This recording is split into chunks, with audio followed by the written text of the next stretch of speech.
전반부에서는 법령을 볼 건데 법령이 좀 매번 드리는 거지만 좀 외계어로 써 있잖아요. 그래서 그거를 다시 이제 어떤 의미가 있는지에 대해서 그림을 좀 풀어보는 시간을 가질 건데 이걸 한다고 해서 우리가 이렇게 다 계산할 수가 있는 건 아니에요. 근데 적어도 그 계산하는 툴이 또 있을 수가 있죠. 요즘 많은 그런 좋은 툴이 있으니까 그런 툴을 통해서 이거 뽑아냈을 때 내가 이렇게 마사지를 해볼 필요가 있는 거죠. 이렇게도 해보고 이렇게도 해보고. 근데 그때 기본적인 이론이 이거는 어떻게 지어야 되겠다, 또는 뭐 몇 평형을 몇 개를 넣어야 되겠다라고 하는 그 기본적인 이론이 되는 거기 때문에 어쩔 수 없이 법령을 보고 그 법령의 문구가 어떻게 그림으로 표현되는지를 보도록 할 거예요. 그래서 우리가 지금 공부할 거는 뭐 설계를 공부하거나 도시공학을 공부하겠다는 그런 의미는 아니에요. 그런 의미는 아니고 우리가 알고 있는 기본적인 개념, 용적률, 건폐율 뭐 이런 거 다 알잖아요. 뭐 100평 있고 용적률이 200%면 200평을 질 수 있고, 뭐 건폐율이 뭐 50%면 50평짜리 질 수가 있으니까 4계층 올릴 수 있는 거고요. 뭐 높이 제한이 만약 6계층이면은 뭐 피로티 포함해서 몇 층을 지을 수 있고, 뭐 이제 이런 기본적인 우리가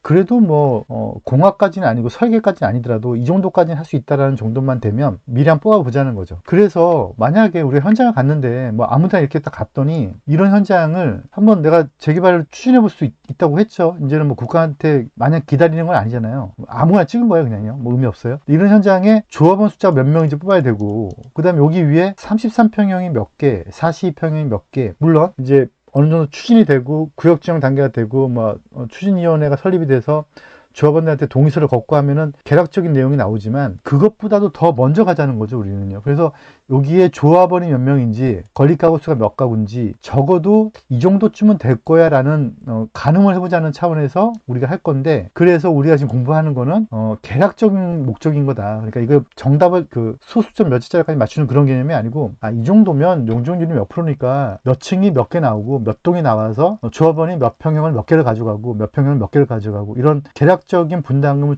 추산하는 목적이 있는 거예요. 근데 그게 결국은 우리가 투자하는데 뭐 가장 기본적인 게 그런 거죠. 고밀도 아파트가 재건축되는 거랑 저밀도 아파트가 재건축되는 건 다르겠죠, 당연히. 왜냐하면 기존 조합원 숫자가 있고 새롭게 용적률 추가되는 게 많지 않을 테니까. 이런 것들 좀 더 그 정도보다 좀 더 넘어서서 좀 더 약간 이론적인 토대를 만들어 놓고, 그 다음에 나중에 또 한참 뒤에 배우게 될 막 설계를 하다 보면, 우리가 설계까지 하는 게 아니고 누군가 설계를 자동화 시켜 놓은 거를 보다 보면은 이게 이런 논리에서 이렇게 만들어지는구나 하는 걸 알 수가 있는 거죠. 그래서 우리가 지금부터 볼 거는 아주 간략하게 그냥 아무런 지역이나 가상 현장을 딱 잡았다. 그러면 이 현장에 아파트가 몇 개 지어지는 걸 보는 거예요. 그래서 지난주에 우리가 탐방을 갔었는데, 지난주 탐방 간 현장이 이런 현장이었거든요. 탐방을 가신 분들은 아실 거예요. 뭐 좀 더 공개해 드릴게요. 뭐 공개 안 할 이유는 없으니까. 근데 이 현장 같은 경우에 현장이 이렇게 생겼고, 여기가 옛날에 하왕 9구역으로 해서 기본 계획이 수립된 지역이었어요. 이 파란색 부분이. 그래서 재개발 지역이 있다 보니까 2003년도부터 권리 산정 기준이 아닌 권리 산정 기준이 있었죠. 그래서 이 파란색 부분에는 신축이 없어요. 전체가 다 없어. 그러니까 조합원 숫자 늘지 않았죠.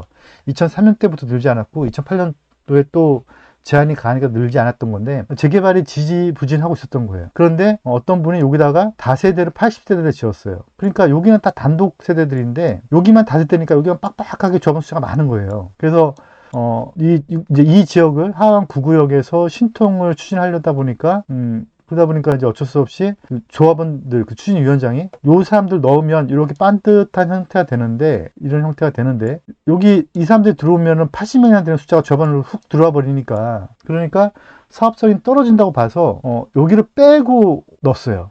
여기를 빼고 신통을 넣었어요. 신통을 넣으니까 서울시에서는 계속 탈락 1차, 2차, 3차까지 탈락을 돼버린 거죠. 이제 새롭게 또 넣고 있는 중인데, 그러다 보니까 이제 여기 신축 건물 지으신 분은 엄밀하게 말하면 1차, 2차의 권리산정 기준에서 벗어났거든요. 그런데 신통 때 빠지는 바람에 권리산정 기준에 해당이 안 되는 물건이 돼버렸고, 이제 와서 이제 추진위원회 쪽에서 이제 넣고 같이 가자, 뭐 이제 이런 얘기를 한다고 해요. 그러면 이제 넣게 되면은 이제 이 물건들은 다 살아나는 거죠. 그러면은 우리가 이제 이 현장 같은 경우는 분석하기 상당히 어려워지죠. 만약에 예를 들어서 이 땅이 있으면 뭐 경계선부터 뭐 몇 미터 뛰어야 되는 것도 있고, 그러면 이만큼 또 떨어지니까 아파트가 모양새가 좀 이상하게 지어지겠죠. 그러면 세대수가 많이 줄어들 거예요. 그래서 앞부분, 제가 뒷부분에 보여드릴 개념들의 설명을 할 때는 그냥 네모 반듯한 거를 놓고 설명을 드리기 때문에, 뭐 1 곱하기 1은 2, 뭐 이렇게 계산, 1 곱하기 1은 1제곱미터, 뭐 2 곱하기 2는 4제곱미터 이렇게 하면 돼요. 그런데 이렇게 모양이 불규칙한 거는 정말 이거는 이제 공학의 영역이고 설계 영역인 거죠. 그래서 우리처럼 그냥 이렇게 투자자의 관점에서는 공부할 양이 너무 많아져요.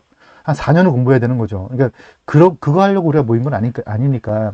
이렇게 갑자기 모양새가 이상해졌을 때 여기에 몇 평형이 뭐 판상형이 어떻게 들어가고 뭐 그렇게 될 거는 우리가 모른다는 거죠. 그래서 네모 반듯한 거를 가정할 테지만 이 현장 같은 경우는 딱 봐도 느낌이 딱 누가 봐도 여기 빼고 가는 건 좀 무리가 있겠죠. 그럼 이제 생각해 보는 거죠. 여기 조합은 어떤 판단을 할 것인가. 이 사람들이 들어왔을 때 80명이 이렇게 들어와 버리면 그러면 580명이라는 숫자로 늘어나게 되는데 조합원 숫자가 배는 아프죠. 여기는 다 가구니까 막 30평 40평 이러는데 여기는 막 대지 지분이 5평 7평 이러니까 배는 아프겠죠. 하지만 설계가 잘 못 나오니까. 그래서 결국은 해야 될 건 뭐냐면 여기 조합에서 해야 될 일은 뭐냐면 여기를 넣었을 때 이 80명이 들어오는 숫자와 건립가구 세대수가 늘어나는 숫자를 보면 되는 거죠. 근데 그 현장은 제가 계략적으로 분석을 해봤는데 이런 숫자도 제가 가상으로 놓은 숫자예요. 해봤는데 뭐 대략적으로 이 80명이 들어와서 580명이 되어도 700세대에서 900세대로 세대수가 더 많이 늘어나면 그러면 또 괜찮아지는 거잖아요. 그죠? 그러면 뭐 80명 들어와서 200세대가 늘어나는 거니까. 그러니까 이제 잘 판단을 해야 된다는 거죠. 이 조합원이 신축 물건이 쪼개기를 해서 조합원 숫자가 늘어났는데 이게 만약에 이 땅 같은 경우가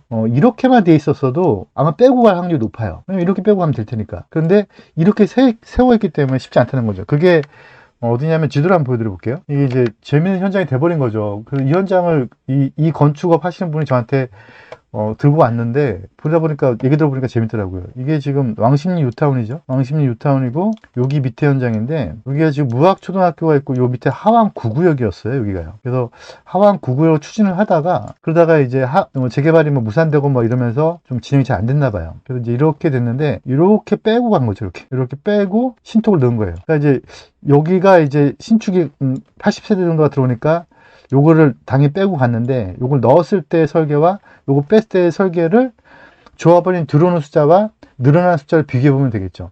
근데 이거는 사실 우리의 영역이 아니고 좀 더 디테일한 영역인데 이거가 들어왔을 때 세대수가 어떻게 변경되는지에 대해서 우리가 알아야 될 게 일반적으로 중개업하시는 분들이나 투자자들이 알고 있는 게 용적률하고 건폐율이죠. 그죠? 그 다음에 뭐 높이 제한, 층수 제한 뭐 이런 것들인데 한 가지 더 알아야 될 게 있어요. 뭐냐면 건립 의무 비율이라고 하는 거예요. 그래서 제가 오늘은 용적률, 건폐율 이런 것들은 다 기본적인 개념이니까 건립 의무 비율에 대해서 이게 어떻게 작동을 하는지 우리 재개발 지역에서 어떻게 사업성에 작동을 하는지를 보여드려 보려고 해요.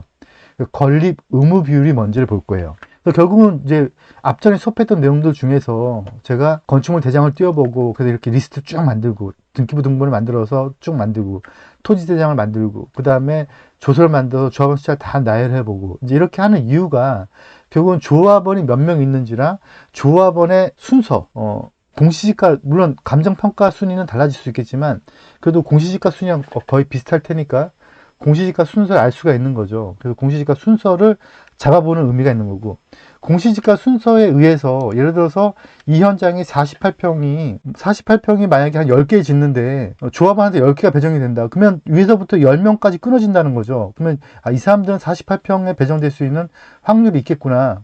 라고 생각을 했는데 갑자기 법령이 어떻게 바뀌냐면 용적률이 200%에서 230%로 바뀌면서 건립 의무 비율이 뭐 국민주택 규모 이상은 뭐 60%에서 뭐 70%로 늘었다. 뭐 이렇게 법령이 바뀐다면 그럼 이제 이런 숫자가 같이 바뀌어버리는 거죠. 건립 세대수가. 그럼 이 순서가 또 바뀌어버리는 거거든요. 그래서 그런 것들을 여러 가지 가정을 세워서 조합원이 몇 평에 배정될 수 있는 커트라인인지를 미리 계산해 보겠다는 거예요. 이걸 한번 만들어 놓으면 되게 중요한 자료가 된다고 했죠. 그래서 이제 이런 걸 만드는 이유가 우리가 공시지가를 쭉 나열을 해서 이 사람들의 순서를 정하고 나중에 지어질 아파트가 63평이 몇 개인지 53평이 몇 개인지 정해서 이 어디에서 커트라인이 끊어지는지 그 다음에 이제 이게 더 확대가 되면 건립 세대수가 정해지니까 우리가 앞에서 배웠죠. 물론 이제 늦게 오신 분들은 또 뒤에서 배울 테지만 이제 조합원 숫자 일반 분양 숫자 놓고 이제 비례를 뽑아보는 훈련을 하는 거죠. 근데 그런 기초적인 것이 이제 아파트를 몇 개를 지어질 거냐가 되는 건데 여기서 우리가 알아야 될 게 건립 의무 비율이라고 하는 거예요. 건립 의무 비율은 큰 평형을 얼마큼 이하 짓고 작은 평형을 얼마큼 이상 짓고 하는 세대수를 가지고 이제 큰 거 작은 거를 좀 나누겠다는 건데요. 어느 지역이나 특히 서울 같은 경우는 어떤 일이 벌어지냐면 대형 평형을 많이 지을수록 사업성이 커져요. 왜 그러냐면 대형 평형이 부자들을 불러들이는 형태가 되거든요. 그래서 대형 평형을 많이 지으면 부자들이 많이 들어오니까 동네가 좀 더 부촌이 되고, 그럼 아파트 가격도 많이 올라가서 나중에 좀 더 이렇게 좋은 군락이 형성이 되고 이제 그렇게 된다는 거죠. 그래서 그리고 또 공사비도 대형 평형 만약에 예를 들어서 24평 2개 짓는 거랑 48평 하나 짓는 거랑 놓고 봤을 때 원가는 24평 2개 짓는 게 훨씬 많이 들어요. 근데 48평 하나를 지어서 파는 게 24평 2개보다도 수익이 훨씬 크거든요. 그래서 누구나가 건설사들, 시행사들은 대형 평형을 많이 지으려고 할 거란 말이죠. 근데 이거를 국가적 차원에서 놓고 본다면, 그러면 위치가 좋거나 이제 이런 지역들은 전부 다 대형 평형 위주로 갈 것이고, 그러면 서민들이 그 서울을 떠나야 되는, 불가피하게 떠나야 되는 일들이 벌어지다 보니까 그거에 대한 힘 조절을 하려고, 야, 너희들 여기다 지을 때 대형 평형을 일정 개수 이상 짓지 마. 소형 평형을 몇 개 지어주고 임대 아파트 몇 개 지어줘. 또는 재개발 같은 경우 임대 아파트 의무 규정이 있지만 재건축은 없잖아요. 근데 재건축도 임대 아파트를 짓는 경우를 많이 보셨을 건데, 그 이유가 뭐냐면, 야, 임대 아파트 짓는다고 하면 내가 용적률 더 해줄게, 뭐 이런 거죠. 그래서 결국은 뭐 소셜 믹스라고도 하죠. 그래서 대형 평형만 잔뜩 지어지는 것들을 막기 위해서 의무 비율을 두고 있는 거예요. 이게 깨졌던 때가 언제냐면 98년 IF 직후에 한 번 깨진 적이 있었어요. 한 번 주택법에 의해서 집을 지어주는 경우, 그때 당시에는 재건축 주택법에 있었죠. 주택법에서 집을 지어주는 경우 리모델링, 그 다음에 재건축, 그 다음에 지역조합, 이거 같은 경우 의무 비율을 없앴던 적이 딱 한 번 있었거든요. 그때 많이 지어진 아파트가 용인에 있는 아파트들이에요. 그래서 용인에 있는 아파트들에 가보면 단일 세대, 막 40평, 50평 단일 세대가 한 군락으로 지어진 아파트들이 의외로 있어요. 근데 그건 그때 잠깐 그랬고요. 대한민국 아파트 역사의 거의 99.9%는 소형 평형, 중형 평형, 대형 평형을 이렇게 골고루 섞는 의무 비율을 두고 있었다는 거죠. 그 의무 비율을 우리는 공부하게 될 건데, 여기서 잠깐. 제가 맨날 이렇게 수업을 많이 하고 하는 이유는 결국은 현장 전문가이기 때문에 그런 게 아니고, 저는 몇 번을 말씀드리지만 저는 이론 전문가예요. 그런데 그렇다고 현장을 모르는 게 아니죠. 현장을 남들보다 가서 보면 남들보다 더 빨리 캐치할 수가 있어요. 예를 들어서 제가 고덕동에 갔다, 이태원에 갔다. 근데 제가 갑자기 가본 동네예요. 제 평생 처음 가보는 동네일 수도 있어요. 그런데 그 현장에 계신 분이 저한테 이 지역은 이렇고 저렇고 설명을 하면 일반인보다는 제가 빠르겠죠. 이렇게 습득하는 지식이. 그리고 제가 물어보는 내용도 다르겠죠. 하지만 그 현장에 있는 분보다 제가 무조건 그 현장에 대해서는 몰라요. 어쩔 수가 없는 거죠. 왜냐하면 현장 전문가는 현장에 있기 때문에 그래요.